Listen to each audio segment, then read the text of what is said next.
આ દહીં કેમ કાઢ્યું છે? આજે આપણે મસ્ત દહીં તીખારી બનાવીશું. એના માટે ઘરનું મોરું દહીં લેવાનું, ખાટું દહીં લેવાનું નહીં, એટલે મસ્ત ટેસ્ટી બનશે. અને એને રૂમ ટેમ્પરેચરમાં લાવી દેવાનું ફ્રીજમાં હોય તો.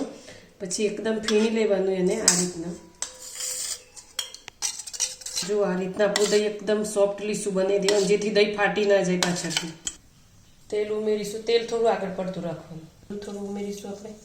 હિંગ ઉમેરીશું અને મરચાંની પેસ્ટ ઉમેરીશું.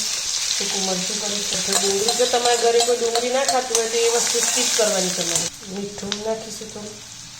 હળદર ઉમેરીશું. મરચું ઉમેરીશું. લાઈશું થોડું પાણી નાખીશું, જેથી મસાલો બળી ના જાય. આવતા રહેવાનું, જેથી તેલ છૂટું ના પડે ત્યાં સુધી હલાવવાનું છે. ગયું છે તો એને 2 મિનિટ માટે આપણે ગેસ બંધ કરીને ઠંડુ થવા દઈશું. ઠંડુ થયા પછી જ દહીંમાં એને ઉમેરવાનો વઘાર, એટલે દહીં આપણું ફાટશે નહીં. હવે આ વઘારને આપણે એમાં રેડી દઈશું.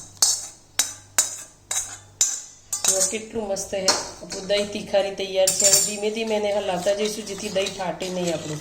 કોઈ શાક ના ભાવતા હોય ને ફટાફટ કોઈ શાક ના હોય તો પણ આ બનાવીને તમે ખાશો તો શાક કરતાં પણ મસ્ત ટેસ્ટી લાગશે. મસ્ત દહીં તીખારી બાળકો ખૂબ ખાશે, ટિફિનમાં પણ લઈ જવાશે. તમે પણ આ ટીપ સાથે બનાવો અને બધાને ખવડાવો. મસ્ત હેલ્ધી રહેશે અને ઘરના દહીંથી.